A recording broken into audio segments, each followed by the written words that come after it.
pecado, de cualquiera de estas partes que venga, ustedes tienen que renunciar a ese pecado y tienen que hacer todo lo opuesto, ¿verdad? Todo lo que es la virtud para verdaderamente hacer una buena penitencia. Ustedes pueden leer, por ejemplo, Segunda de Samuel, capítulo 12, versículo 13.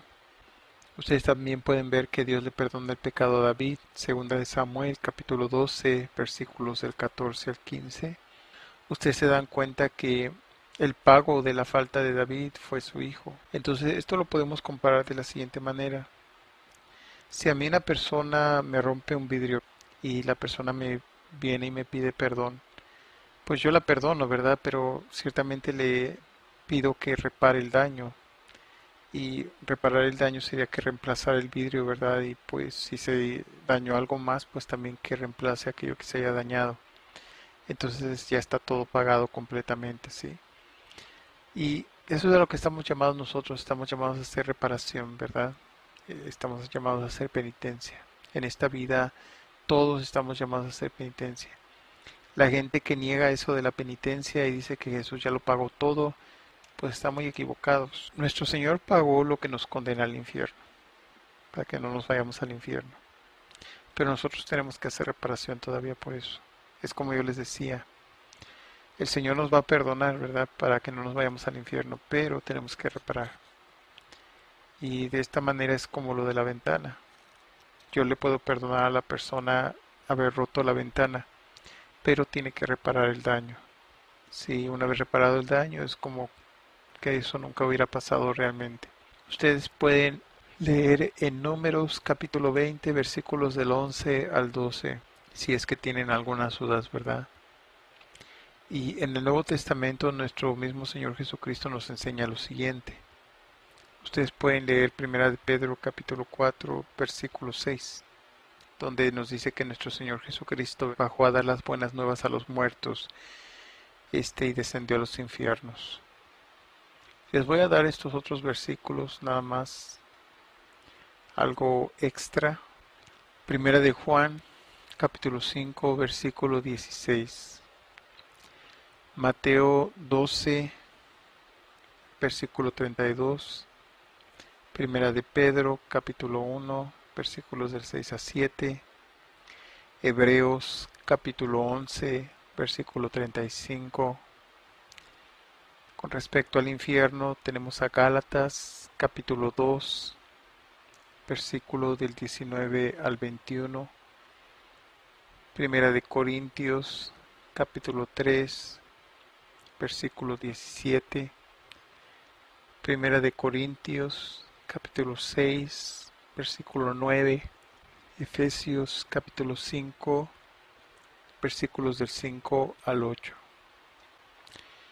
La morada de los justos, o lo que se llama el seno de Abraham, eso ustedes lo pueden encontrar en Lucas capítulo 16, versículos del 22 al 26. Aquí era el lugar donde los justos que habían muerto antes de la encarnación, de la muerte y de la resurrección de nuestro Señor Jesucristo esperaban su liberación. Ahora ustedes han leído esto de Lázaro y el hombre rico. La Gehenna era el lago del fuego o el estanque de fuego, o era el lugar de la condenación eterna para las personas impías. Y ustedes pueden leer esto en Mateo capítulo 5, versículo 29 y capítulo 18, versículo 9. También ustedes lo pueden ver en Marcos capítulo 9, versículos del 43 al 47. Entonces vamos a continuar. Cuando dice que nuestro Señor Jesucristo descendió a los infiernos, a la primera epístola de Pedro, o primera de Pedro capítulo 3, versículos 18 al 19. También ustedes pueden leer a Mateo capítulo 27, versículos 52 y 53. Nosotros decimos que Cristo bajó a las profundidades de la muerte, para que los muertos escuchen la voz del Hijo de Dios, y así quien lo escuche pueda vivir. Cumplimiento de Juan, capítulo 5, versículo 25. Jesús, que es el amor de la vida, Con su muerte destruyó y redujo a la impotencia a aquel que tenía el dominio sobre la muerte, es decir, el demonio, y liberar de este modo a todos los que vivían completamente esclavizados por el temor de la muerte. Hebreos capítulo 2 versículos 14 al 15. Cristo tiene en sus manos las llaves de la muerte y del abismo. Apocalipsis capítulo 1 versículo 18. Para que en el nombre de Jesucristo toda rodilla se doble, en el cielo, en la tierra y debajo de la tierra. Filipenses capítulo 2 versículo 10.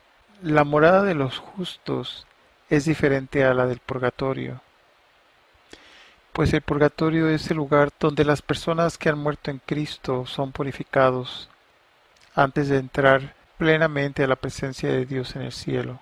Sin embargo, la morada de los justos es un precursor del purgatorio. Todas las almas de la morada de los justos fueron liberadas por Cristo. Simultáneamente, todas las almas en el purgatorio, con seguridad, pasarán al cielo por Cristo, después de que hayan purificado sus trajes para el banquete de bodas. Mateo capítulo 22 versículo 12. Porque nada impuro puede entrar a la presencia de Dios en el cielo.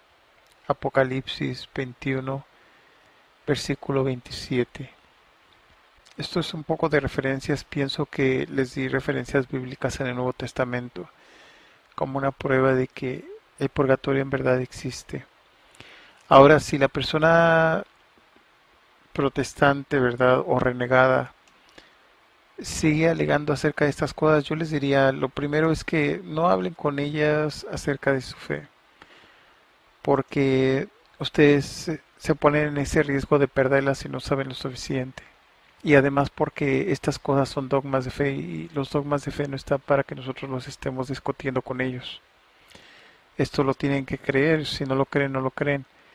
Es como yo les decía, el cielo es un dogma de fe, el infierno es un dogma de fe. Si ellos quieren creer, lo van a creer, si no lo quieren creer, pues allá se verán el día del juicio con Dios.